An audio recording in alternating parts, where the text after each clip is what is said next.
Alors, bonsoir tout le monde, bienvenue à cette séance du Conseil.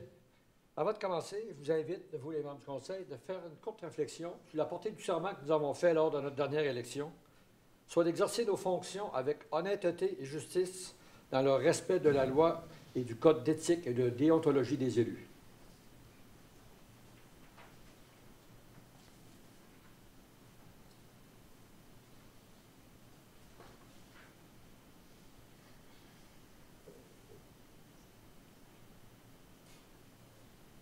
Merci beaucoup.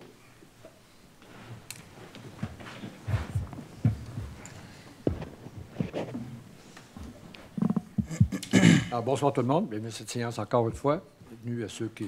Je pense que c'est la première fois que je vous vois ici. J'espère que... On vous souhaite la bienvenue. À tous ceux Bonsoir, madame. Alors, sans plus tarder, vous avez eu la chance de regarder, vous avez reçu l'ordre du jour concernant cette séance. Est-ce que vous avez des points à rajouter ou des éclaircissements pour qu'on soit tous sur la même longueur d'onde? Sinon, ça va me prendre une...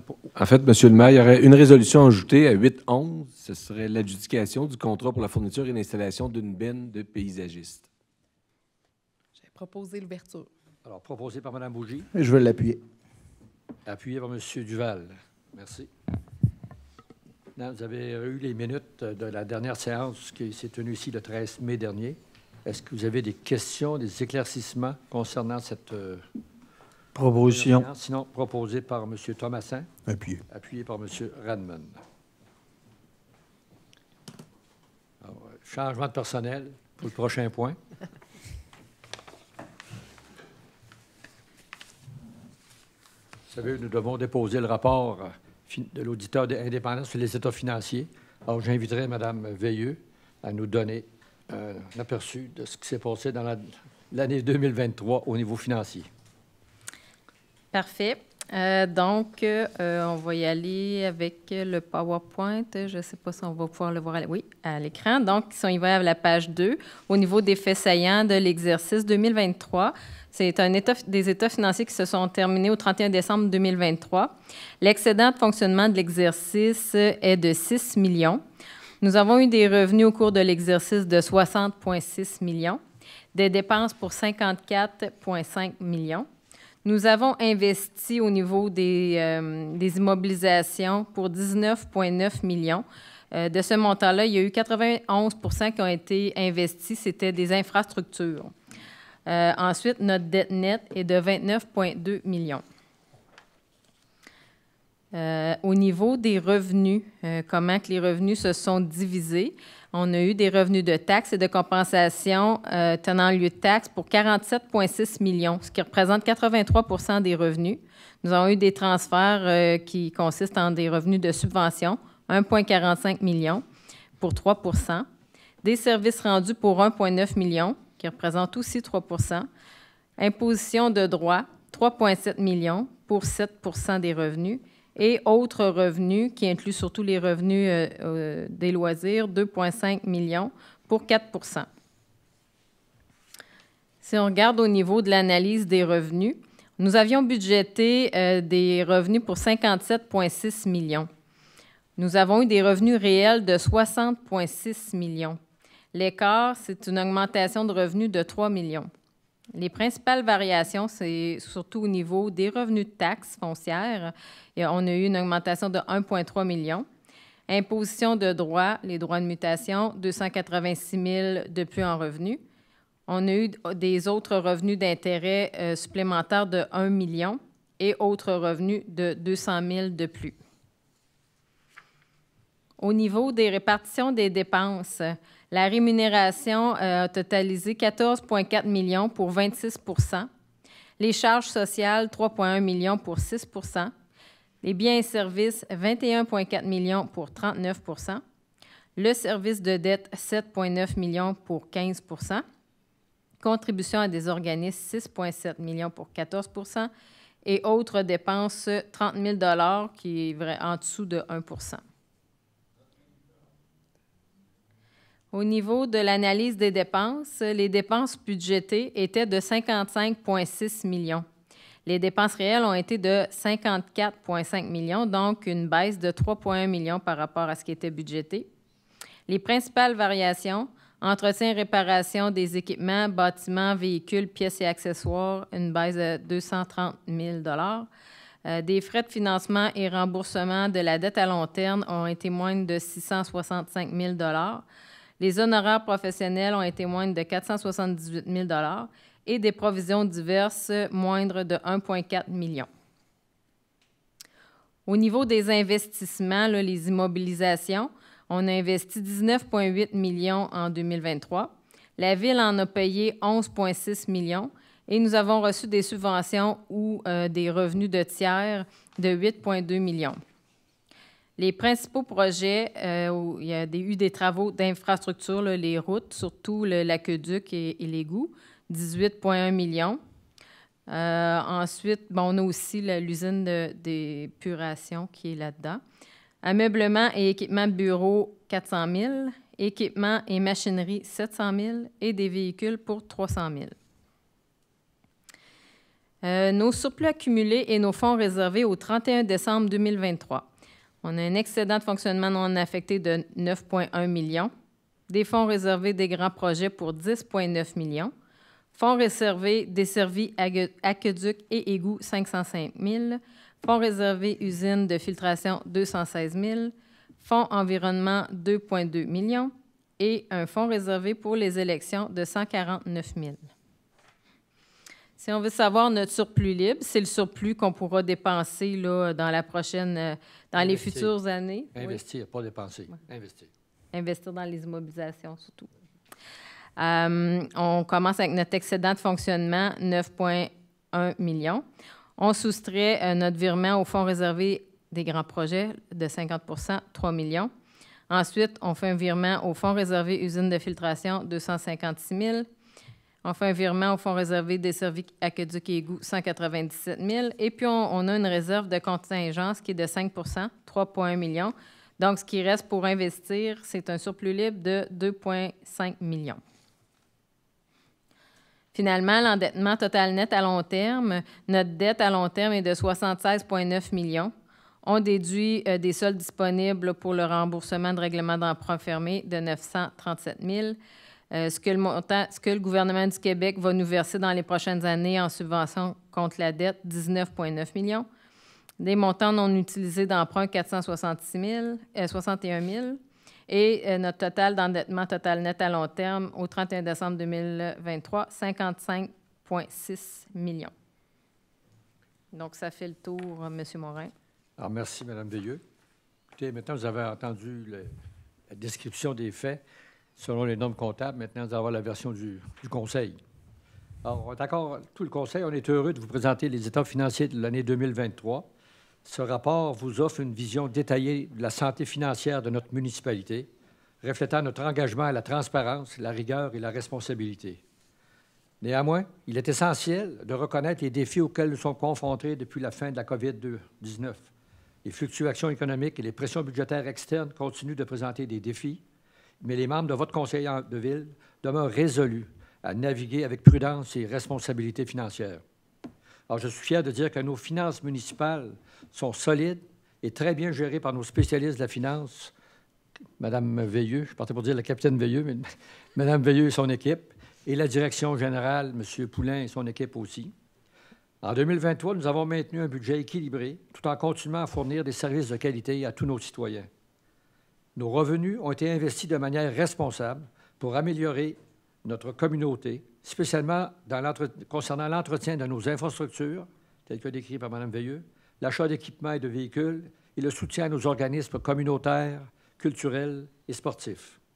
Je peux vous garantir que nos efforts sont constamment mis en œuvre afin de maximiser notre efficacité opérationnelle et surtout rechercher des opportunités d'économie. Maintenant, comme maire, conformément aux dispositions de la Loi sur les cités et villes, article 105.5.2.2, je suis tenu de vous présenter annuellement un rapport financier dont le contenu doit être rendu public lors d'une séance ordinaire du conseil municipal, en plus, bien sûr, de devoir diffuser sur le territoire de notre municipalité avant la fin juin. Voici donc les faits saillants du rapport financier 2023 concernant la ville de Saint-Georges. Ce dernier, attesté par la trésorière de la ville, a été déposé au conseil municipal réuni en séance ordinaire le lundi 27 mai 2024. Ce rapport financier a été accompagné de celui avec réserve de l'auditeur externe indépendant, la firme Mallette, SENCRL.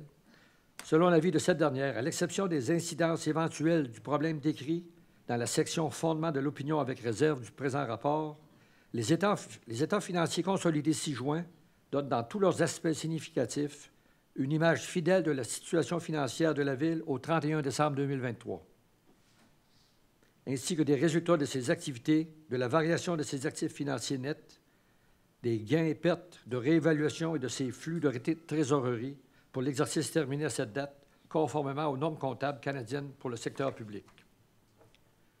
Alors, les résultats 2023 non consolidés.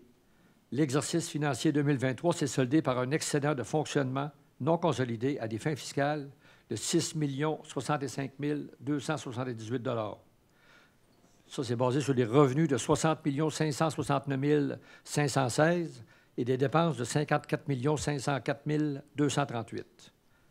Cet excédent est attribuable à des revenus supplémentaires par rapport au budget de 3 millions et des dépenses moindres versus ce qui avait été prévu de 3,1 millions. Ces résultats font en sorte qu'au 31 décembre 2023, la Ville a un solde de surplus libre et de fonds réservés de 25,7 millions. Un montant de 12,1 millions doit être investi en 2024, tel que prévu par le plan triennal d'immobilisation et le budget de fonctionnement. Ainsi, le solde réel disponible est pour l'année 2024, de 13,6 millions. Au niveau des investissements et de la dette, au cours de l'exercice financier 2023, la Ville a réalisé des investissements pour un total de 19,9 millions. De ce montant, 11,8 % ont été payés à même des fonds de la Ville, 46,9 % ont été empruntés et le solde de 41,3 % a été financé par des subventions ou par des tiers. Les principaux projets d'immobilisation pour 2023 ont été au niveau de la voirie de l'aqueduc et égouts, principalement là, de l'usine d'épuration. Ensuite, pour 18 millions. L'équipement et les machineries, 700 000. L'ameublement, équipement de bureau, 400 000. Et divers véhicules pour 300 000. Au niveau de la dette, une somme totale de 18,8 millions, de 10,8 millions, a été empruntée au cours de l'exercice. L'entièreté de cette somme est à la charge de la Ville. Nous avons remboursé un montant de 5,3 sur notre dette. La dette nette de la Ville au 31 décembre 2023 s'élève à 29,2 millions, alors que les immobilisations sont passées de 258,9 millions en 2022 à 264,8 millions en 2023, soit une augmentation de 5,9 millions. En terminant, je tiens à remercier tous nos citoyens pour votre confiance continue et votre soutien. Je veux aussi saluer le travail de chaque membre du Conseil. Merci à vous autres de nous avoir supportés. Et tout notre personnel, sans exception, que ce soit la direction générale, tous les directeurs, tous les employés de la Ville, un gros merci, car leur implication est essentielle pour notre succès collectif. Ensemble, nous continuerons à faire de notre Ville un endroit agréable où il fait bon vivre, travailler et prospérer. Alors, merci à tous. Encore une fois, on a atteint nos objectifs en bas de l'IPC. On a réussi à mettre de l'argent de côté, mais les gens nous disent qu'est-ce qu'on va faire avec les 6 millions. Il est pas mal tout réinvesti au moment où on se parle, où il va l'être durant la prochaine année. Nos deux gros projets en 2024, c'est de terminer l'usine d'épuration et la cour municipale. Bien entendu, les autres ont fait des projets sur la route. Vous avez vu, ils ont déjà commencé. Là. En passant, il y a eu des travaux qui ont été faits sur l'autre côté du pont. Remercier les gens qui ont travaillé là, qui ont travaillé jour et nuit, justement pour réduire au maximum tous les problèmes que ça pouvait causer par la circulation. Alors, ça termine mon budget. Je pense que les questions vont être à la fin de la présentation. Alors, on va passer à la prochaine étape. Madame Veilleux, vous reprenez le contrôle pour le 4.1. Oui, ça va être le dépôt et acceptation des... À moins que vous avez des questions, les conseillers? Non. On l'a bien regardé. Parfait. Okay. Madame Veilleux.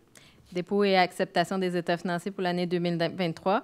Attendu que les états financiers ont été déposés par la trésorière, il est résolu que le Conseil accepte les états financiers de la Ville de Saint-Georges pour l'année 2023 tels que déposés par moi-même et que le Conseil décrète par la présente résolution que les faits saillants des états financiers tels que présentés par M. le maire soient publiés sur le site Web de la Ville dans les meilleurs délais. Proposition. Proposé par M. Fortier Jean-Pierre, Approuvé. appuyé par M. Fortier Renaud. C. On a-tu proposé? Ça, c'était 4.1? 4.2, mais on n'a Ouais, pas c'est fait ça. 4.1, je J'ai pense, proposé M. le maire. 4.1. Ah, d'accord, c'est 4.2. Ouais. Ça, c'était 4.2 qu'on vient C'est de ça. lire. Pas de problème. J'avais proposé 4.1. Ouais. OK, pas- Faut vouloir le relire, OK, par 4 contre. points, vous l'avez proposé, Mme Bougie, appuyé par Appuyé. M. Redmond. Merci. Là, on vient de faire le 4.2. Oui. Le rapport de l'auditeur. Ah, l'informatique, hein? Non, je l'ai. Ouais. C'est beau? Alors, M. le DG, revenez ici. On est rendu à... Non, on est rendu à notre greffière. 5.1. Donc, c'est le projet de règlement numéro 915-2024, amendant le règlement de zonage numéro 150-2005 afin de modifier les marges de recul pour des terrains le long de la 22e avenue au nord de la 165e rue. Donc, ce projet de règlement a pour effet de réduire les marges de recul avant et arrière minimales pour les terrains situés le long de la 22e avenue dans le secteur du milieu humide protégé qui se trouve au nord de la 165e rue. Donc, il y a eu période de consultation du 8 avril au 13 mai dernier qui s'est terminée avec l'Assemblée publique de consultation. Et ce sont des dispositions susceptibles d'approbation référendaire. Proposition. Proposition. Proposé par M. Fortier Renaud et appuyé par M. Je vais l'appuyer. Je peux l'appuyer. 5.2. C'est le projet de règlement numéro 917-2024, amendant le règlement de zonage numéro 150-2005 afin d'augmenter les hauteurs maximales permises sur la première avenue entre le centre sportif La Croix-du-Til et la 114e rue. Donc, ce projet de règlement a pour effet d'augmenter les hauteurs maximales permises du côté est de la première avenue, plus précisément d'autoriser les bâtiments de 9 étages du centre sportif La Croix-du-Til jusqu'à la 113e rue et les bâtiments de 6 étages de la 113e rue à la 114e rue. Donc, il y a eu période de consultation du 22 avril au 13 mai dernier qui s'est terminée par l'Assemblée publique de consultation. Et ce sont également des dispositions susceptibles d'approbation référendaire. Proposition. Proposé par M. Redmond et appuyé par Je vais l'appuyer. M. Fortier Renaud. Merci. 5.3. C'est le projet de règlement numéro 921-2024, amendant le règlement de zonage numéro 150-2005 afin d'autoriser des unifamiliales isolées et jumelées dans la 165e rue à l'est de la 22e avenue. Donc, ce projet de règlement a pour but de permettre des habitations unifamiliales isolées et jumelées dans la 165e rue en haut de la 22e avenue en remplacement des unifamiliales en marge latérale 0 qui étaient projetées dans cette zone. Donc, il y aura période de consultation du 27 mai au 25 juin prochain, qui se terminera par l'Assemblée publique de consultation le 25 juin. Et ce sont des dispositions susceptibles d'approbation référendaire. Proposition. Proposé par Mme Bougie, Je vais l'appuyer. appuyé par Mme Fortin. Merci.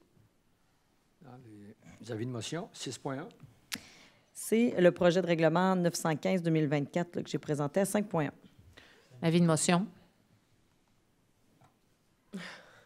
Avis de motion, Mme Fortin. Merci. 6.2. C'est le projet de règlement 917-2024 présenté à 5.2.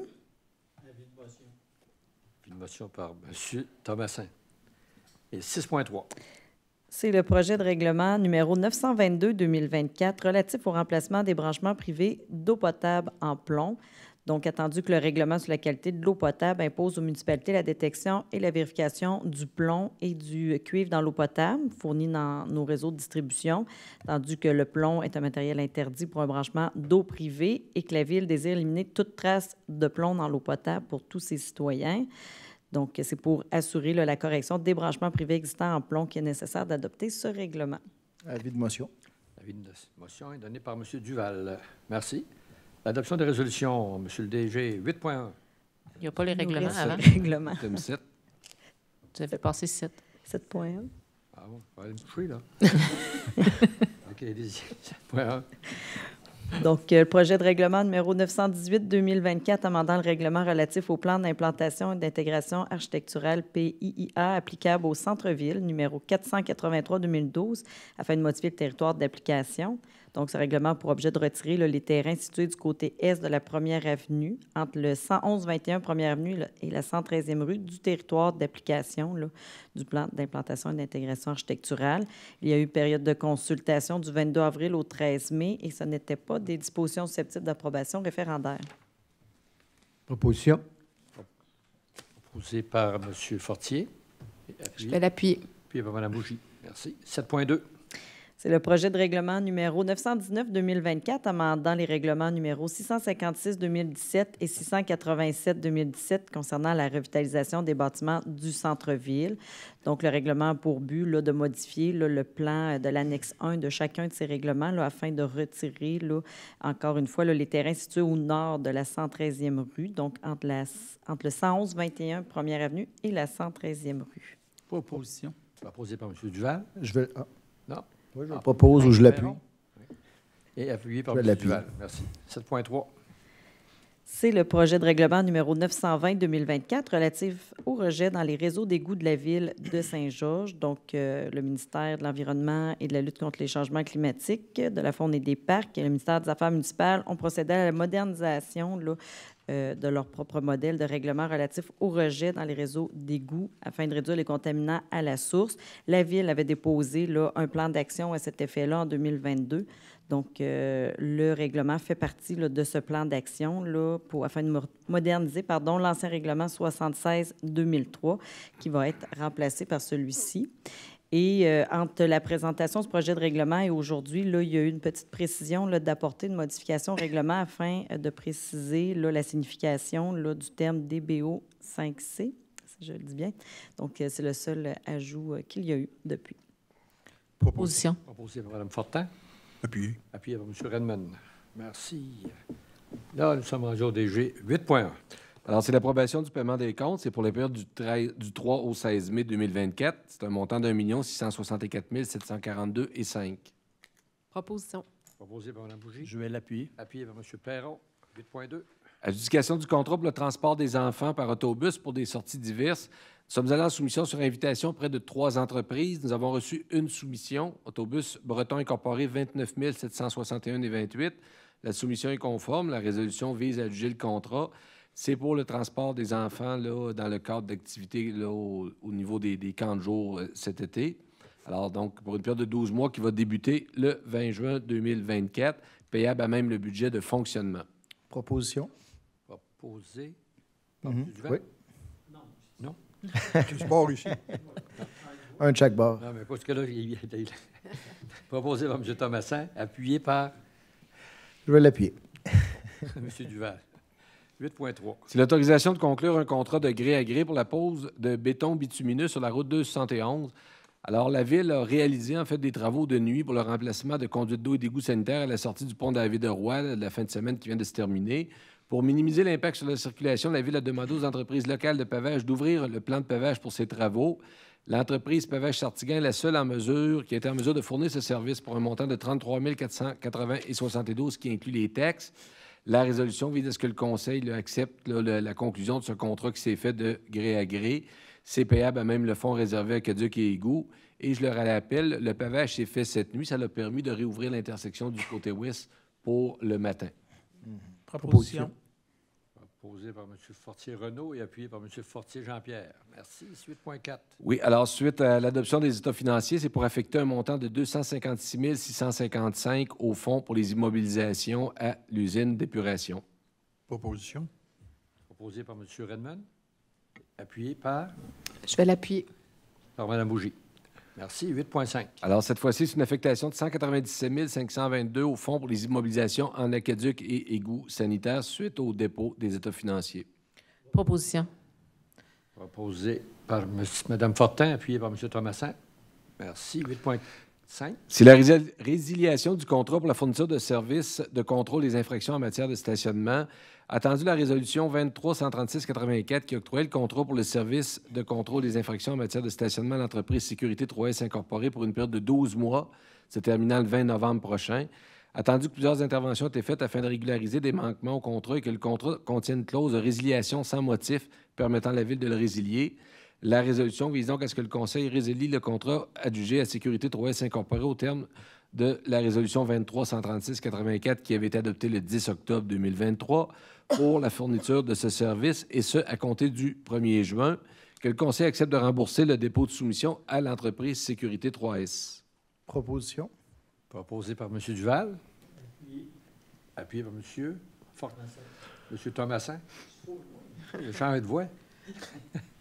8.7. C'est la résiliation du contrat pour la fourniture du service pour l'administration du règlement concernant la garde, le contrôle et le bien-être des animaux, attendu que par la résolution 20-120-67, octroyer le contrat pour la fourniture du service pour l'administration du règlement concernant la garde, le contrôle et le bien-être des animaux à l'entreprise Escouade Canine MRC 2017 pour une période de 5 ans qui devait se terminer le 30 novembre 2025. Attendu qu'un avis de résiliation a été signifié à l'entreprise en date du 8 mai 2024, attendu que le contrat prévoyait, à titre de garantie d'exécution, une retenue mensuelle de 10 pour les 12 premiers mois, cette retenue s'élevant à 17 246,28 incluant les taxes. La résolution vise à ce que le Conseil résilie le contrat du Escouade Canine MRC 2017 au terme de la résolution numéro 20-120-67 qui avait été adoptée le 26 octobre 2020 pour la fourniture du service pour l'administration du règlement concernant la garde, le contrôle et le bien-être des animaux, et ce, à compter du 8 mai 2024, que le Conseil municipal accepte de payer les sommes dues pour l'exécution du contrat couvrant le mois d'avril 2024 et les 8 premiers jours du mois de mai 2024 pour un montant de 18 151,89 incluant les taxes, que ce paiement soit fait uniquement après avoir reçu les sommes à recevoir de l'entreprise Escouade Canine MRC 2017, notamment au niveau de la vente des licences, et que le Conseil confisque la retenue contractuelle appliquée à titre de garantie d'exécution pour le montant de 17 246,28, incluant les taxes. Proposition. Proposé par M. Redman, Je vais l'appuyer. appuyé par Mme Fortin. Merci. 8.8. C'est le versement de subventions à 3 organismes accrédités, donc l'Association de tennis et racquetball mineur de Saint-Georges, 12 825, l'Association des joueurs de hockey mineur de Saint-Georges, 44 975, la Maison des jeunes Beauce-Sartigan, 4 244, un total de 62 044 qui est financé à même le budget de fonctionnement. Proposition. Proposé par M. Thomasin, Je vais l'appuyer. appuyé par Je vais appuyer. M. Jean-Pierre. Merci. 8.9. C'est l'autorisation au Centre de services scolaires de la Beauce-et-de-Chemin, versement d'une aide financière pour l'aménagement d'une piste d'hébertisme au Parc Caron. Attendu que l'école primaire Les Citelles souhaite aménager une piste d'hébertisme au Parc Caron et a fait une demande d'aide financière à cet effet, attendu la recommandation du Comité loisirs et culture, attendu que les aménagements et équipements de la piste d'hébertisme seront cédés à la Ville dès qu'elle sera complétée, attendu l'entente intervenir avec le Centre de services scolaires de la Beauce-et-de-Chemin, attendu les pouvoirs conférés à la municipalité par la loi sur les compétences municipales. La résolution vise à ce que le Conseil autorise le Centre de services scolaires de la Beauce-et-de-Chemin à réaliser l'aménagement d'une piste d'hébertisme au Parc Caron, conditionnellement à l'approbation par le Service des loisirs de la culture de la localisation exacte des équipements, que le Conseil autorise le versement d'une aide financière de 25 000 incluant les taxes si applicables pour l'aménagement, pour couvrir une partie des coûts et de l'aménagement de la piste, que le maire et la greffière soient autorisés tous les deux à signer pour et au nom de la municipalité tout document utile et nécessaire pour donner suite à la présente résolution. Et le montant de 25 000 incluant les taxes va être financé à même les budgets de fonctionnement 2024 et 2025. Proposition. Proposé par Mme Bougie, Je vais l'appuyer. appuyé par M. Duval. Merci. 8.10. C'est l'embauche de 2 pompiers au service de la sécurité incendie. Alors, sur recommandation des comités de sélection, la résolution vise à ce que le Conseil autorise l'embauche de messieurs Ludovic Simard et Maxime Lafontaine à titre de pompiers à temps partiel au service de la sécurité incendie, selon les conditions de travail de la Convention collective des pompiers à compter du 11 juin prochain. Proposition. Proposé par M. Perron, Je vais appuyer. appuyé par M. Fortier-Jean-Pierre. Merci. 8.11. Alors, c'est l'adjudication du contrat pour la fourniture et l'installation d'une benne de paysagistes. Nous sommes allés en soumission sur invitation près de 3 fournisseurs. Nous avons reçu 2 soumissions. Innovation Spread Tech, 36 562,5. Équipement Twin, 39 493,91. Les soumissions sont conformes. La résolution vise à adjuger le contrat au plus bas soumissionnaire Innovation Spread Tech pour la fourniture et l'installation d'une benne de paysagistes de marque Spread Tech modèle série DBF pour un montant de 36 562,5 qui inclut les taxes, montant qui va être financé à même le surplus accumulé de Nouvelleville. Proposition. Proposé par M. Fortier-Renaud, Appuyé. appuyé par M. Radman. Merci. Madame la greffière, le dépôt de documents, le 9.1. Donc, c'est un rapport d'embauche d'un compagnon pour le centre de ski pour le service des loisirs et de la culture pour la période du 14 mai 2024 au 3 mai 2025. Et 9.2. C'est un rapport d'embauche d'une animatrice pour le service des loisirs et de la culture pour la période du 16 mai 2024 au 31 août 2024. Merci. Nous en sommes rendus au compte rendu des dernières réunions. Alors, je vais commencer à ma gauche M. Fortier Jean-Pierre. Oui, merci, M. le maire. Pour ma part, jeudi dernier, il y avait un CA à la Régie intermunicipale, donc mise à jour mensuelle normale. J'ai eu également, dans les 2 dernières semaines, 2 rencontres avec Viridis, avec d'autres membres pour la création de la Société d'économie mixte. Donc, sans être fonctionnel, sans être avancé encore, bien, on travaille fort là-dessus. Puis je voulais mentionner aussi aux citoyens qu'il y allait avoir cet été une escouade bleue. L'escouade bleue, c'est 2 étudiants qui vont circuler dans les 17 municipalités de membres de la Régie intermunicipale. Ils vont regarder dans les bacs bleus à savoir si le tri est bien fait. S'il y a des commentaires, soit c'est excellent comme tri, mais il va y avoir un accroche-porte qui va être accroché après la poignée du bac. Donc, il va y avoir quelques commentaires qui vont avoir été cochés pour aviser les citoyens s'il y a des choses à améliorer ou si c'est parfait. Mais ces gens-là vont être identifiés correctement? Là, ils vont avoir un dossard avec des bandes réfléchissantes, puis ils vont être aussi identifiés à la Régie intermunicipale du comté de Beauce-Sud. Ils ne vont pas aux maisons, ils vont vraiment au bac sur le bord de la rue. Parfait. Parfait, merci. C'est tout pour moi. Merci. Merci. Mme Bougie. Oui, Monsieur le maire, pour ma part, le 14 mai, il y avait l'Assemblée générale annuelle du transport adapté qui avait lieu dans les locaux de l'Office des personnes handicapées, La PHC. La PHC, merci. Puis, je le dis parce qu'ils déménagent bientôt, eux autres. Fait que c'était la dernière fois qu'ils étaient dans les derniers milles là, sur ce local-là, mais ils s'en vont dans un local plus grand. Le 16 mai, c'était le déjeuner du CEB sur l'Internet des objets. Fait que, intéressant, on en entend de plus en plus parler, là, l'intelligence artificielle, l'Internet des objets, la connectivité, tout ça. Là, on sait que ça va être de plus en plus une réalité. Le 21 mai, j'avais le sous-comité du budget des Jeux du Québec. Donc, ça avance encore. Je vous rappelle, le dépôt du cahier, du 2e cahier aura lieu le 29 mai cette semaine. Là, donc, dans 2 jours, on est au dépôt 2. Il y a 3 dépôts de cahiers à faire. Donc, ça va très bien là, à ce niveau-là. Du 22 au 24 mai, j'étais avec plusieurs d'entre vous là, à l'Union des municipalités du Québec. Donc, c'était à Montréal où on avait l'assise de l'Union des municipalités où toutes les municipalités peuvent se regrouper. Il y avait plusieurs conférences, plusieurs sujets qui ont été traités, plusieurs discussions aussi avec d'autres conseillers, d'autres maires de villes au Québec où on peut échanger des bonnes pratiques et puis avoir vraiment des discussions intéressantes. Donc, c'est toujours vraiment bénéfique là, pour notre ville de pouvoir assister à ce rassemblement. Il y a un record d'assistance. Oui, 1700. 1700 plus, ouais. 1700 élus là, de partout dans le Québec. C'est là où on a aussi l'occasion, là, le premier ministre vient nous parler, les chefs d'opposition aussi, puis différents ministres là, du gouvernement. Donc, c'est toujours bénéfique et intéressant. Tout de suite, le lendemain, mon retour, le 25 mai, j'ai assisté à la course colorée au Parc des 7 Chutes. Donc, on a 2 classes là, qui organisaient un événement en collaboration avec le CJE pour l'accueil des nouveaux arrivants. Puis, ils font une course colorée, là, vous savez, quand on tire de la poudre, là, puis les enfants courent là-dedans, puis ils sont tous plein de couleurs. Là. Fait que je tiens vraiment à féliciter les enseignantes là, qui ont été l'instigatrice de ce projet, Mme Catherine Saint-Hilaire, Mme Isabelle Fluet, Mme Jessie Morin et Mme Maryse Talbot. C'était l'occasion pour les enfants, oui, de participer à la course, mais il y avait différents aspects qui ont pu développer. Là, il y en a qui avaient fait une chorégraphie d'échauffement. Tous les discours protocolaires étaient faits par des enfants aussi. Fait qu'on avait 4 enfants qui ont eu l'occasion là, de se pratiquer à faire les discours. Fait que c'était vraiment des belles activités là, pour les enfants puis pour une belle cause. Donc, j'étais là samedi matin. Et samedi soir, c'était le gala de l'entreprise Beauceronne, organisé par la Chambre de commerce, qui est toujours un événement là, très couru où on souligne l'excellence dans différentes catégories là, de plusieurs organismes ou compagnies là, de notre région ou entreprises. Fait que c'était un très beau gala, malgré quelques problèmes techniques là, qui ont eu lieu durant la soirée. Mais c'était quand même une très belle soirée.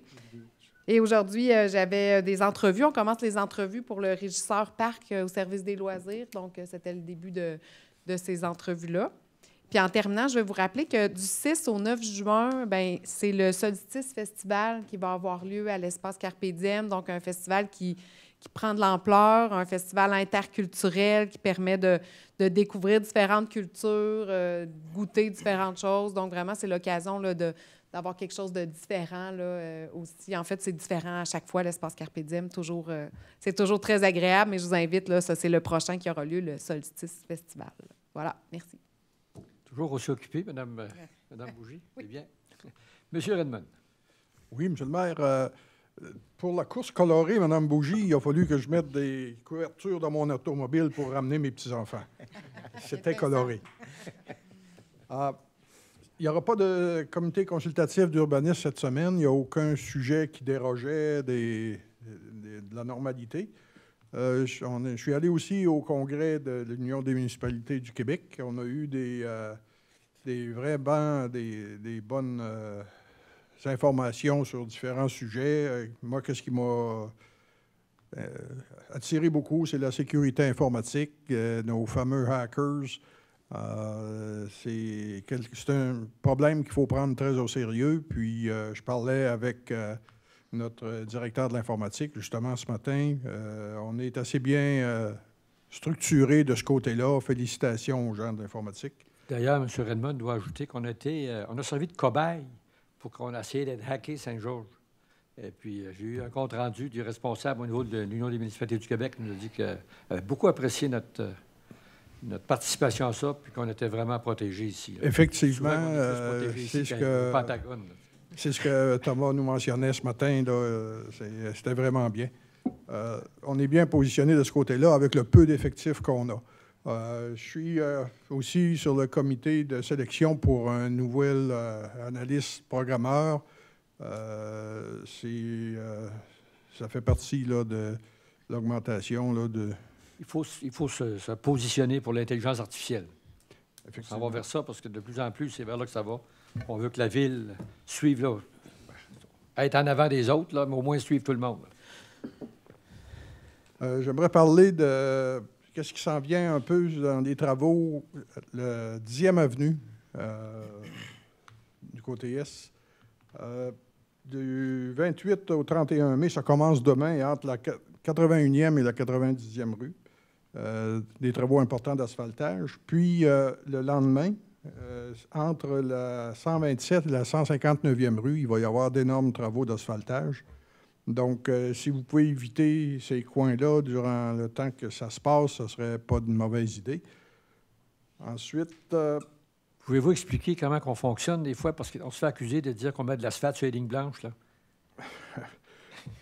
Disons que l'asphalte sur les lignes blanches, les gens qui font les lignes blanches, ils ne savent pas nécessairement quelle section d'asphalte qu'on va faire dans les prochains jours, dans les prochaines semaines, dans les prochains mois. Eux font leurs lignes.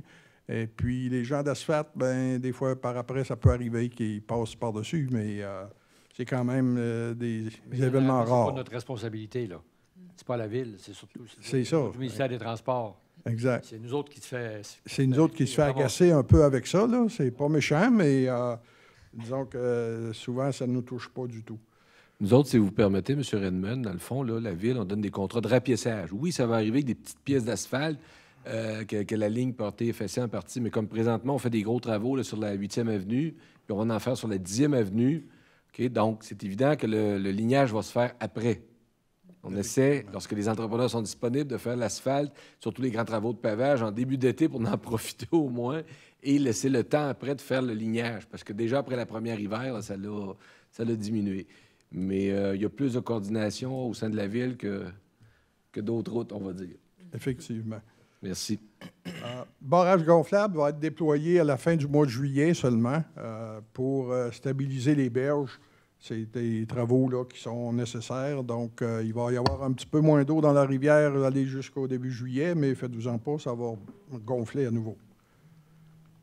La fête, qu'est-ce qui s'en vient prochainement? Juin, juillet, c'est la fête nationale. Et puis le 1er juillet, à l'espace Carpe Diem, il va y avoir un paquet de spectacles. Ça va être plein d'activités. Donc, pensez-y pour ces journées-là.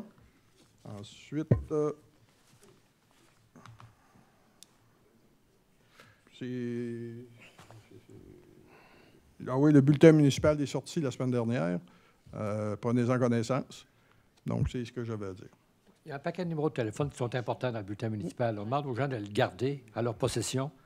Et des fois, nous appellent, puis on les renvoie au bulletin, puis on leur donne un numéro de téléphone. Justement pour Un document qui est très bien fait. Ouais. Merci, M. Redmond. Monsieur, il vous reste encore quelque chose à dire? Oui, je vais Deux, trois affaires à dire, rectifier certaines affaires. Le 17 de mai, on avait un comité des fêtes. Puis en raison de la grève des employés de maintenance du service de loisirs et de la culture, on est obligé de canceller certains événements. Donc, le 23 juin, à Carpe Diem, on va avoir le spectacle avec les pédaleurs, puis à 21h, les 3 accords suivis des feux d'artifice. Ça ne bouge pas, ça va être là. Le 24 juin, il n'y aura pas de fête familiale comme il y avait à Carpe Diem ou tout ça. C'est cancellé. Les feux d'artifice, monsieur, sont au même endroit? Oui, toujours. À ce temps, avec l'espace Carpe Diem, ça nous permet de garder notre monde tout à la même place. Le 1er juillet, il n'y aura pas de fête familiale comme il y avait habituellement au Parc des Chachutes, mais le spectacle en soirée va être là. Il y a le groupe musical de Bernard Gagné, ses musiciens, puis Marc Dupré qui fait la partie principale. Puis à 22h30, ce ne sera pas des feux d'artifice, ça va être un spectacle de drones lumineux au-dessus de la ville. C'est nouveau, on essaye ça, c'est supposé d'être spectaculaire. On verra bien. Et on a dû canceller la course de bateau Dragon qui avait lieu au mois de juillet, étant donné que les quais sont pas posés, il y a toutes sortes d'affaires, il y a trop d'impondérables. Puis comme on ne veut pas payer des coûts pour rien non plus, ce qu'il faut réserver, donc on a dû mettre une croix là-dessus. Je le répéterai aux prochaines réunions quand même pour que tout le monde soit au courant. Il y a eu un communiqué de presse, puis on va continuer. Le 22 au 24 mai, moi aussi, j'ai assisté au congrès de l'UMQ. C'est sûr qu'il y avait un atelier sur les loisirs. On a vu qu'on a tous les bons côtés, mais on a tous les mêmes problèmes, autant au point de vue personnel que tout ça. Puis ça parle beaucoup plus d'itinérance dans bien des municipalités. Puis ça nous permet de s'ajuster à certaines problématiques qu'on a avec d'autres villes. Ils nous informent, donc on devrait essayer de résoudre certains problèmes qu'on a. Puis c'est tout. Merci, M. Thomasin. M. Perron. Oui, Monsieur le maire, je vous ai remplacé le 21, mardi le 21. Je suis allé à l'aéroport. Il y avait le projet Miellerie qui est à l'aéroport. Ça a été fait avec Mme Anne Morin, qui travaille pour l'aéroport, et les douceurs des Appalaches. Ils ont 15 ruches. Présentement, il y en a 12 qui ont été subventionnés par des compagnies comme Canam, Manac, Polan, etc. Il en reste 3 à subventionner. Ils vont produire environ 3000 pots de miel. Sur les 3000 pots, ils vont en garder en 10 et 15 pour pouvoir faire leurs frais, parce que le pot de vitre se paye, ça coûte de l'argent. Et puis, ils vont donner ça à Moisson-Beauce. C'est un beau projet, parce que la madame de Moisson-Beauce disait, bien, des produits sucrés, on n'en a pas souvent. On n'en a pas pantoute, en fin de compte. Fait que, ça devrait être bon à toutes les années, en près de 2500 pots qui vont être donnés. Ça s'appelle comment, le groupe? Le groupe, c'est Douceur des Appalaches, qui est avec Mme Anne Morin, mais c'est du miel en passant, 100% biologique. Et puis, après ça, je vous ai remplacé le 22, je suis allé à la MRC. On a été subventionné pour les Jeux du Québec par la MRC, 100 000 $. Et puis, on a eu une présentation du ministère des Transports. Je pense que vous avez eu le rapport cette semaine. Et puis, on a parlé aussi de l'escouade canine. Ça s'en vient, parenthèse, un peu problématique, là, mais ça devrait bien aller dans les prochains mois. Aussi, je voudrais parler sur Facebook. On voit Transport Actif qui font des petites capsules sur les cyclistes. Puis, tu sais, ils expliquent aux gens quoi faire, pas se promener à gauche puis à droite, tu sais. Fait que moi, je tiens à les féliciter, là. Tu sais, regardez le site Transport Actif Saint-Georges. De temps en temps, ils me font choquer, là, mais en général, c'est extrêmement bien parce que, tu sais, la gestion de la ville, c'est le conseil, puis... mais les autres, c'est correct, là. C'est extrêmement bien fait, là, puis je vous remercie. Merci, M. Perron. Mme Fortin. Oui, pas de rencontre de mon côté, Monsieur le maire. Moi, je ne vais pas à l'UMQ parce que c'est en pleine semaine. Je me verrais mal prendre congé de l'école pour aller à l'UMQ. Donc, mais j'invite les gens aussi à aller sur le site de beausart.com. Les activités vont commencer à partir du 1er juin. Donc, la fin de semaine prochaine, c'est la 10e et dernière édition. Donc, ça va être grandiose. Ils ont des très belles activités, très nombreuses. Donc, je vous invite à aller voir les artistes, mais aussi à participer en grand nombre et à profiter des belles activités qui seront offertes. Je vous ai coupé l'herbe sous le pied, M. Duval. Non, ça va. C'est tout, merci. C'est la thématique ce soir. Oui. Monsieur Péloquin. Ah, Monsieur Duval. Effectivement, moi, dans les dernières semaines, j'ai eu un conseil d'administration de Beausart. Et puis peut-être pour renchérir sur ce que Mme Fortin disait, le 1er juin à 20h au skatepark, c'est un peu l'ouverture de Beausart. Donc, vous êtes invités à venir déambuler dans les rues pour voir les sculptures. J'ai aussi participé à la soirée au mort du Bercail, qui est une activité de financement du Bercail. Comme je le disais sur place, félicitations à tout ce que le Bercail, l'Assiété, l'accueil fait pour la communauté de Saint-Georges. On s'entend quand on le voit sur la 2e avenue, c'est un lieu névralgique pour venir en aide aux personnes itinérantes, mais aux personnes dans le besoin de façon générale. Donc, avec les sommes qu'ils ont réussi à amasser lors du souper, ça va vraiment servir à améliorer l'offre de service là, pour les personnes les plus démunies. Donc, encore une fois, bravo à toute l'équipe d'avoir travaillé à cette activité de financement-là. Ensuite de ça, moi aussi, j'ai participé aux assises de l'UMQ. J'ai participé à 2 conférences en parlant de l'engagement en politique, du rêve à la réalité. Hein. Il y avait comme un sondage qui avait été fait avec l'ensemble des élus du Québec. Ça a été très intéressant d'entendre les résultats de ce sondage-là.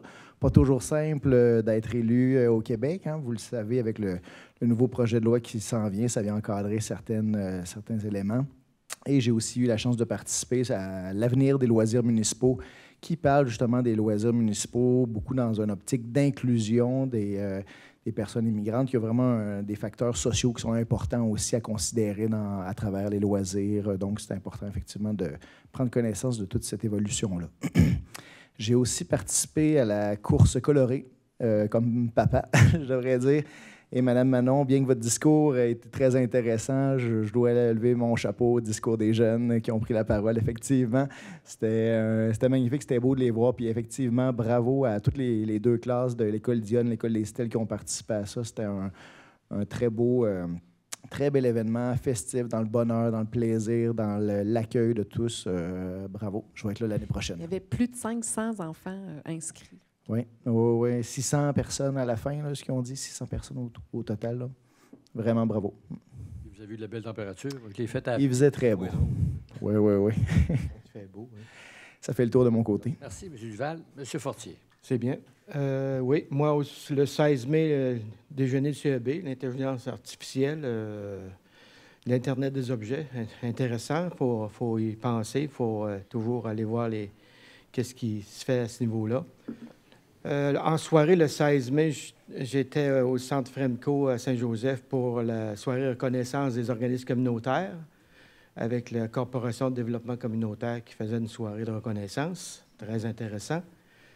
Les assises de l'UMQ, moi aussi, que j'ai participé. Et puis, le gala de l'entreprise Brosson avec Manon le 25 au soir. Fait que très intéressant de voir toutes les entreprises qui font partie de la Chambre de commerce.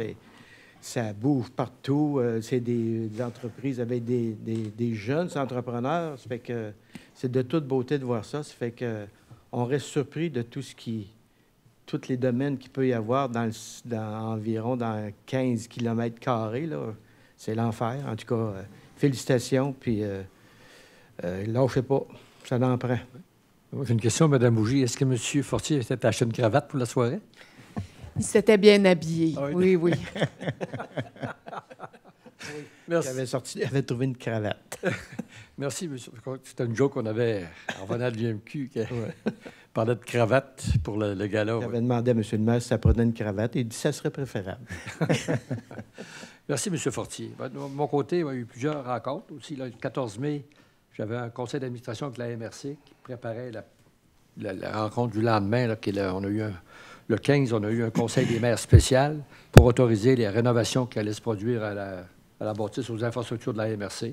Alors, ils ont déménagé maintenant, c'est fait. J'ai parlé avec le DG ce matin, tout est fait. Puis là, ça va commencer à donner des coups de marteau dans l'Ouest pour mettre cette bâtisse-là à jour. Le 14 aussi, j'avais un conseil d'administration de la Tresca. Pour ceux qui ne connaissent pas ça, c'est la table régionale de l'économie sociale de Chaudière-Appalaches. Écoutez, il y a des gens qui se sont portés volontaires puis ils ont démissionné le lendemain. Je ne sais pas s'ils avaient peur, c'était trop d'ouvrage, mais ça ne paraît pas, mais il y a beaucoup, beaucoup de réunions. C'est à la grandeur de Chaudière-Appalaches.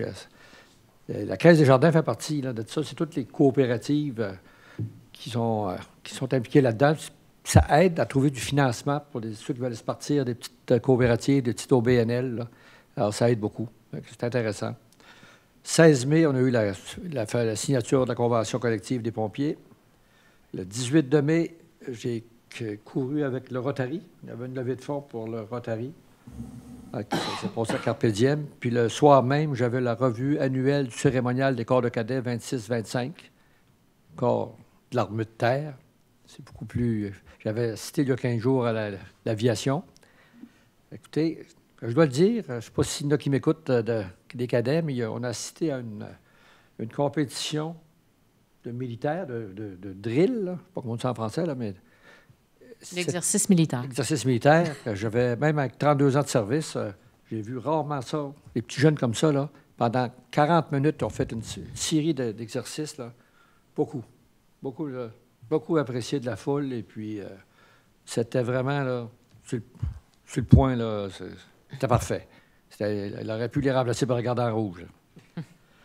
OK, on a été aux assises de l'UMQ le 21-24. Le 25 mai, j'ai assisté au lancement du livre de l'acte de bravoure du soldat Florian Veilleux, qui a servi durant la Deuxième Guerre mondiale au sein du régiment de la Chaudière. Écoutez, je dois saluer le travail de Mme Josée Veilleux, qui a écrit le livre sur le soldat Veilleux. Là. Elle est allée chercher de l'information en Allemagne. Elle a filmé des Allemands qui rapportaient des détails très précis de ce qui s'était passé dans certaines régions durant la Deuxième Guerre, dans laquelle le soldat Veilleux a été appelé à combattre puis à recevoir des médailles. C'était beaucoup de travail là-dessus. Alors, bravo à Mme Veilleux pour son grand-oncle. Ensuite, j'ai fini dimanche avec la marche pour l'Alzheimer à l'espace Carpe Diem. Je dois saluer Claire Bouchard et son conjoint Daniel Drouin, qui était coprésident cette année. C'était un peu plus difficile, mais il y avait pas loin d'une couple de 100 marcheurs. Alors, bravo pour cette levée de fonds. OK. C'est tout de mon côté maintenant. S'il n'y a pas d'autres points, on va passer à la période de questions. Conseiller, avez-vous des questions?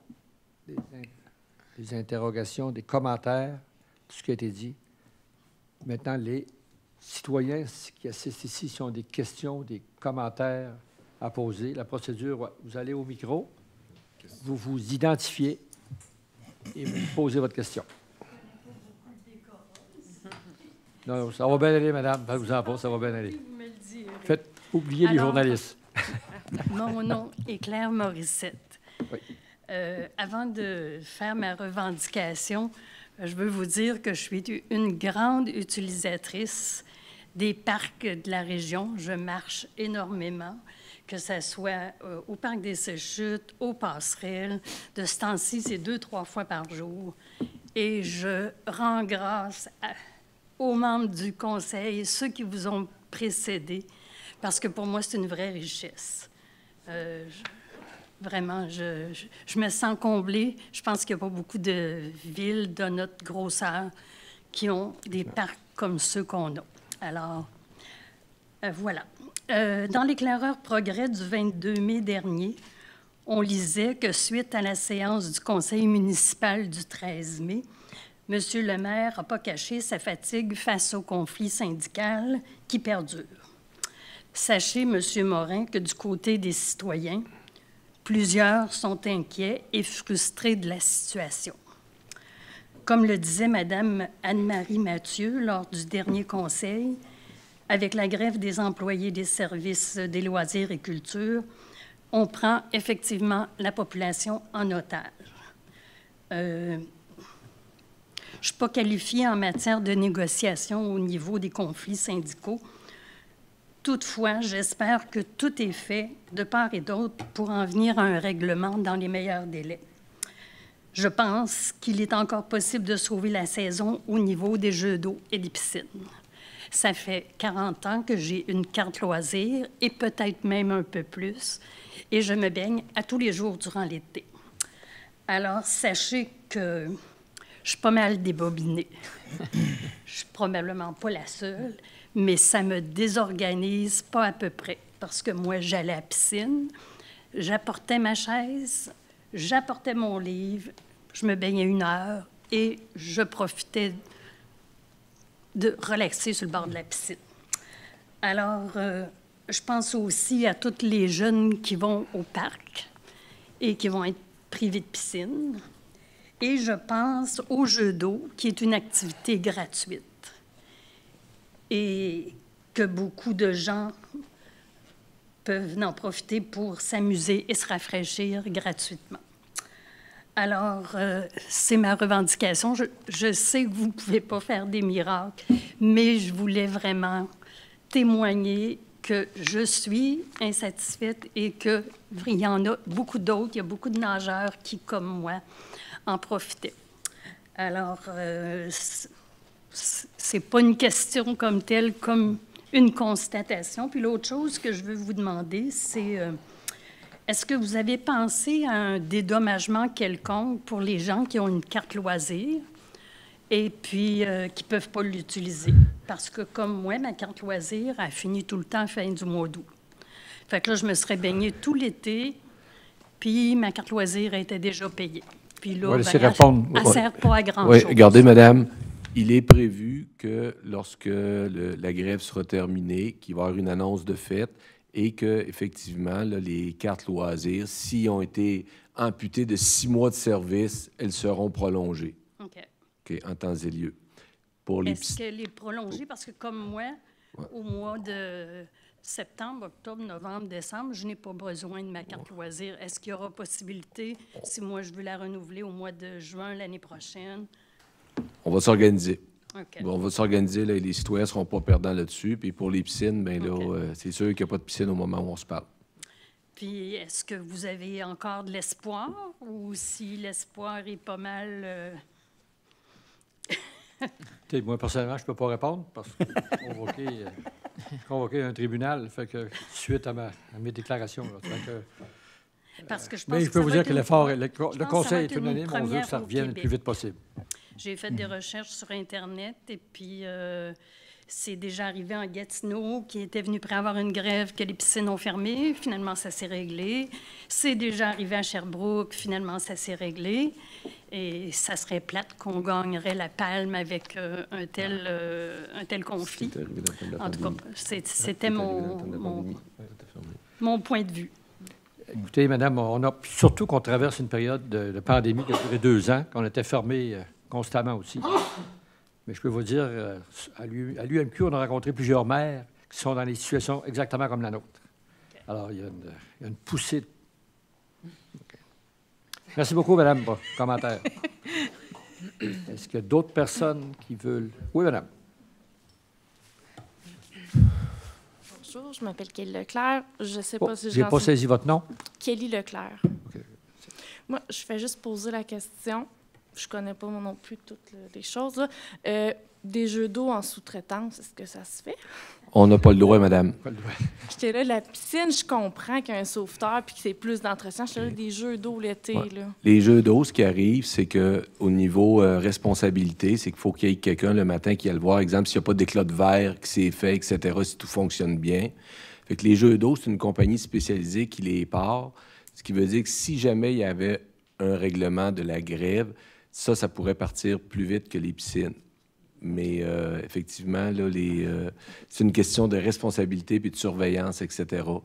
D'accord. Juste un panneau pas responsable des accidents, ça ne fonctionne pas. Nos assureurs nous disent que non. Là, dire à vos risques et périls, pas responsable, la réponse, c'est non. C'est tu fermes la champlure pour être sûr que personne ne va aller peser sur le piton. Bon, on vous comprend, madame. Merci beaucoup. Est-ce qu'il y en a... Oui, madame. Bonsoir, mon nom est Nicole Veilleux. J'ai deux points que j'aimerais apporter. Premièrement, c'est au sujet des états financiers. Félicitations. Sur plus de 6 millions, c'est quelque chose. Félicitations. Est-ce qu'il y a des indices comparatifs de performance qui vont être publiés? Dans le sens que, bon, à première vue, ça semble extrêmement intéressant, une belle performance, mais est-ce qu'on est plus ou moins endetté qu'une autre ville? Est-ce que nos coûts de main-d'œuvre sont comparatifs à des villes de notre taille? Parce que quand on gère un budget de 60 millions, on a des comparatifs. Vous en avez sans aucun doute. Est-ce qu'il y a une partie qui peut devenir publique sur le site? Moi, je les regarde, les états financiers. Je peux répondre en partie. Il y a plusieurs années, le ministère avait mis ça de l'avant, le ministère des Affaires municipales, des indices de performance. Puis à un moment donné, c'était tellement complexe à comparer. Je vous donne un exemple. Il y a des villes qui ont des policiers, il y a des villes qui n'ont pas de policiers. Il y a des villes qui ont certains services que d'autres n'ont pas. Il y a des villes qui font leur déneigement, il y en a d'autres qui le donnent à sous-contrat. Par contre, ce qui est public, que n'importe qui peut aller voir, vous allez sur le site du ministère des Affaires municipales, données financières, et là, vous avez rapport financier de toutes les municipalités. Fait que vous pouvez prendre lui de Saint-Georges, vous allez voir, mettons, notre taux de taxation par coût de maison moyenne, puis vous pouvez aller voir Thetford, Sainte-Marie, Rivière-du-Loup, des comparables. Alors, tout ça est sur le site du ministère des Affaires municipales. Quelqu'un qui aime ça, se promener sur Internet, c'est très facile à trouver. Fait que vous pouvez, exemple, regarder Saint-Georges, vous ouvrir une autre fenêtre, puis dire, moi, comparer avec... Vous avez quand même beaucoup de données que le ministère cumule une fois par année, puis on a ça à jour. Karine me corrigera, mais ça, à l'automne, d'habitude, on a ceux de l'année d'avant. Ça veut dire qu'à l'automne 2024, à partir des rapports financiers 2023 qu'on vient de déposer ce soir, vous pouvez aller... Nous autres, on se compare beaucoup au caucus des cités régionales, parce que c'est des municipalités de notre taille à la grandeur de la province. Il faut quand même faire attention, parce que, comme exemple, nous autres, nos états financiers sont consolidés avec la régie intermunicipale. Fait qu'encore là, une autre ville n'aura pas des chiffres plus élevés à cause. C'est plus ou moins comparable. Mais le taux de taxation, on peut comparer ça. Puis je peux vous garantir, pour connaître plusieurs villes, on est pas mal bien placé. Oui, bon, on fait quand même un effort pour le regarder, pour rester compétitif, puis avoir un taux de taxation qui est intéressant, puis on est dans le quartile intéressant. Là. OK. Dans votre rapport, madame, que vous nous avez présenté tantôt, il aurait été intéressant de mieux comprendre la dette brute versus la dette nette. C'est quand même un écart assez important, mais disons un détail. C'est dans un processus d'amélioration. La dette brute, c'est l'ensemble de la dette, OK? Et la dette nette, c'est qu'on a enlevé la partie, exemple, que le gouvernement rembourse sur la dette de la caserne. OK? Alors que la dette nette, ça veut dire c'est la dette brute, moins que le gouvernement qui participe à certains règlements d'emprunt parce qu'on a eu des aides financières. Fait que l'important, c'est la dette nette. Parce que c'est elle qui est à la charge des citoyens. Puis encore là, dans la dette nette, je vous donne un autre exemple, il y a une dette à tous, mais il y a une dette, exemple, les gens dans la 77-78 qui ont demandé des services d'aqueduc et d'égouts. OK? Eux autres sont seulement, mettons que ça représente 1 million, bien, c'est seulement eux qui payent pour cette taxe-là. C'est une dette de secteur. Mais dans les états financiers, ils ne font pas la différence. Ça fait partie de la dette nette globale de la Ville. Hey, peut-être juste ajouter, dans le fond, le gouvernement, quand il nous subventionne, le gouvernement du Québec, il ne nous donne pas l'argent, il nous demande de l'emprunter à son nom. Donc, bien, pour lui, non. Fait que nous, on rembourse ça. C'est la façon qu'ils font pour subventionner. Fait que c'est une dette, mais ce n'est pas nous qui la remboursons. Donc, on ne paie pas les intérêts? Non. OK, merci. L'autre point, bien, je reviens à mon point favori d'il y a un mois. Qui concerne le changement de règlement pour l'urbanisme. Je n'ai pas formulé de question. La dernière fois, je ne comprenais pas trop le système. Là, je vais formuler ma question. Quelle est la base de l'argumentaire d'urbanisme ou économique pour changer un tel règlement, de passer, je pense, de 3 étages à 9 étages pour un demi-kilomètre de long dans le quartier historique de Saint-Georges, parce que c'est une ville historique, là, il ne faut quand même pas l'oublier, elle a presque 200 ans, qui va modifier la vue sur la côte du séminaire, emmurer un quartier, puis modifier la ligne, disons, la ligne de cohésion des bâtiments. Je n'arrive pas à comprendre la logique du conseil. Vous dites que vous avez fait une consultation, mais on ne sait pas... Est-ce que je suis la seule citoyenne de Saint-Georges à être préoccupée par ça? Si je suis la seule, je me ferme, là. Je vivrai avec ce qu'on a, mais je pense qu'il va y avoir des surprises là-dessus plus tard. On a eu seulement vos commentaires, Mme Veilleux. je suis la seule. Vous êtes la seule. Vous êtes la seule qui parle. Ce qu'on peut juste compléter, M. Morin, là, le règlement est adopté. C'était une période de consultation. Il y a une période d'approbation référendaire par la suite. Donc, les gens qui sont dans la zone et les zones contiguës, c'est les citoyens des secteurs concernés qui ont le dernier mot en matière de modification de zonage. C'est sûr que quelqu'un qui est dans l'ouest ou à Jersey Mill, il n'y a pas de droit de vote sur ce secteur-là. Ce qui a été considéré, hein, parce que ça l'a passé au CCU, Comité consultatif d'urbanisme, sur lequel il y a des citoyens, il y a des élus, puis il y a des gens du service d'urbanisme, il y a des citoyens. Alors, la recommandation dans ce secteur-là, parce que le gouvernement nous demande de densifier, parce que les terrains sont rendus dispendieux. Ce terrain-là, si vous remarquez lequel qu'on parle, entre autres, c'est qu'en arrière, il y a le gros quai là, de l'ancien stationnement d'André Lessard. Donc, le terrain, à quelque part, s'y prêtait. Et on voit de plus en plus dans les centres-villes, là, même les plus vieux quartiers, des édifices en hauteur. Fait que c'est un certain nombre d'éléments comme ça qui ont été pris en considération par le CCU. Et également, bien, comme je vous répétais, la période d'approbation, elle n'est pas passée, elle va débuter sous peu. OK. J'en conviens là, que l'élément d'urbanisation... de densification. De densification, merci, madame.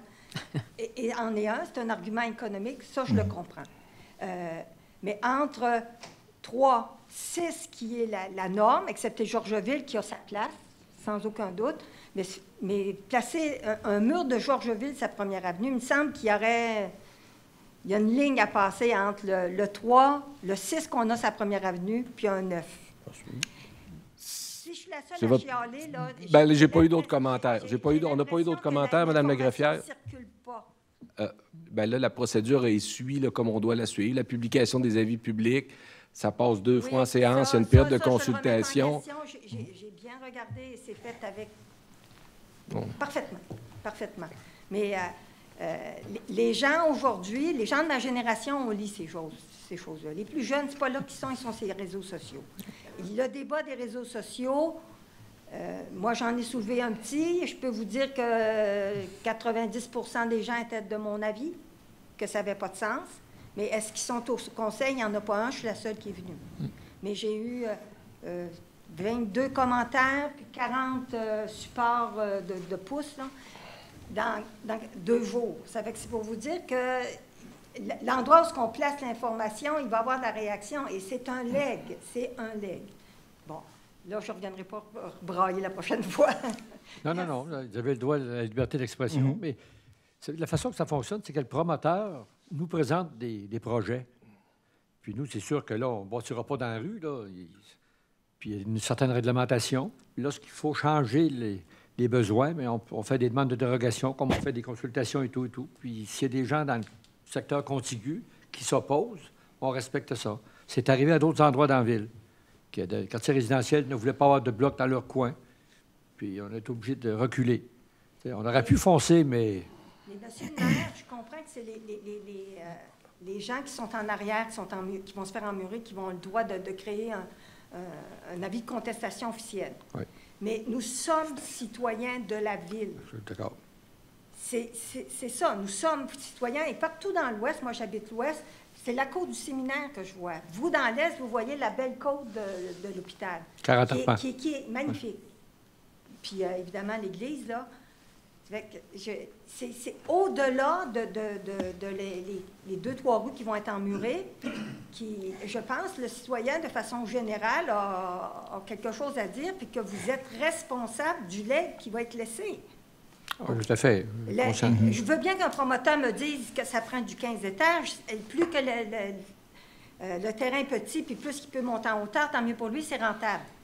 Mais il faut être cohérent. Comme je dis, entre 3, 6 et 9, il y a peut-être un 6 qui aurait de la place, là, qui ferait que ça une question de rentabilité. Ça serait plus respectueux de l'urbanisme qui s'est construit dans les dernières années.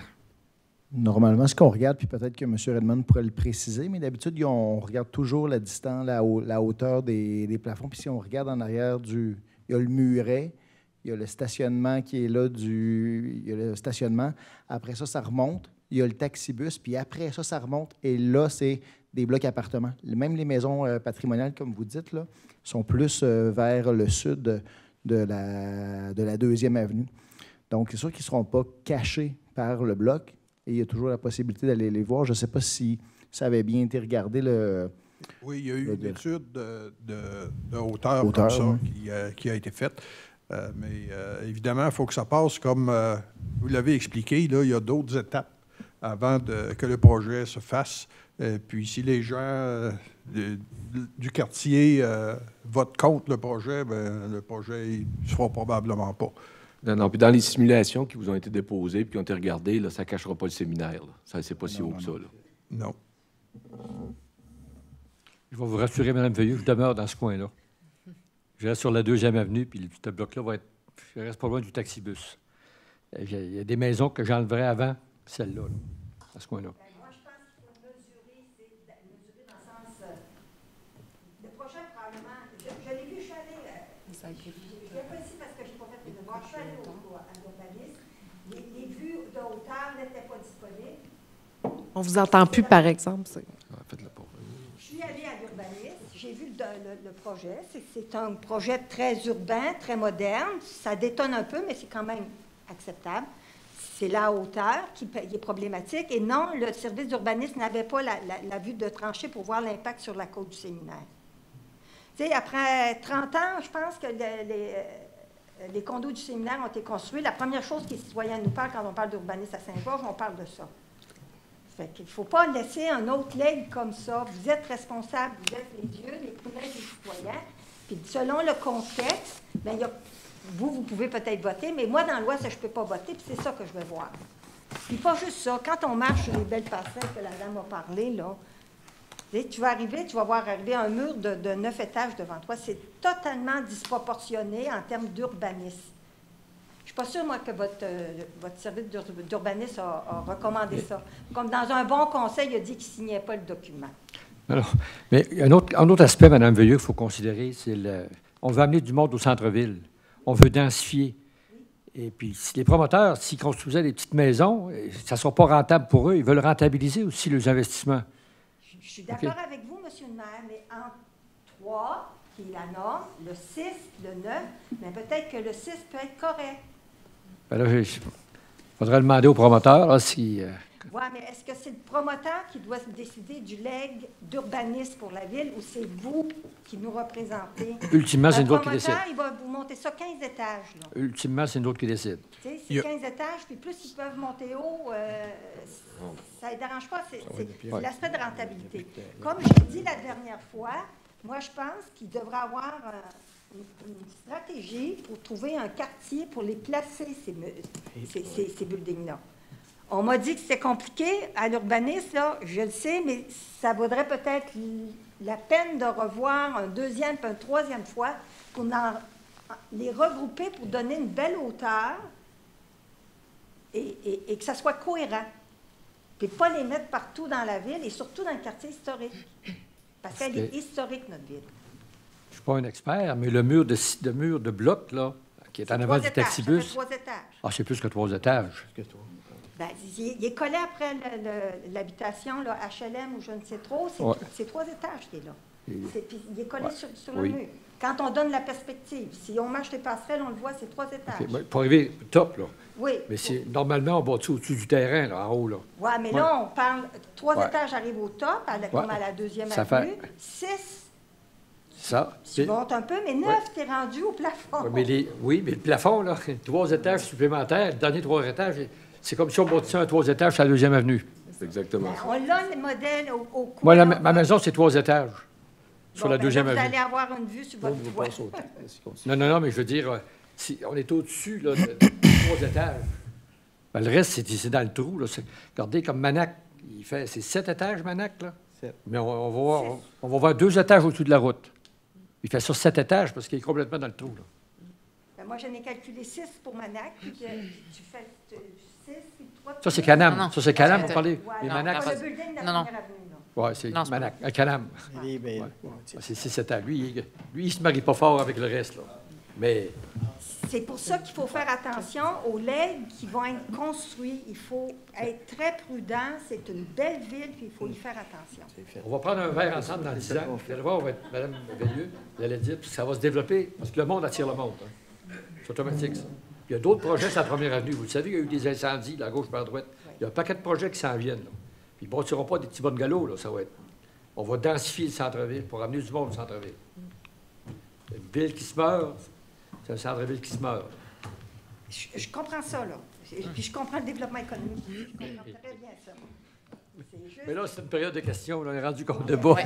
La philosophie des bâtiments. On ira prendre un café pour discuter de l'urbanisme de la ville. Tirez-nous. Je peux être prêt. Merci, Mme Veilleux. Alors, est-ce qu'il y a d'autres questions, d'autres points? Alors, je vais demander... La prochaine réunion, c'est le 10 juin. Même heure, même poste. Et ça me prend une proposition. Propose la levée.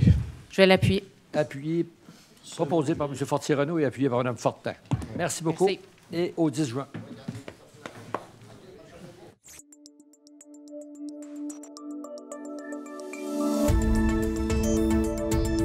Nous TV.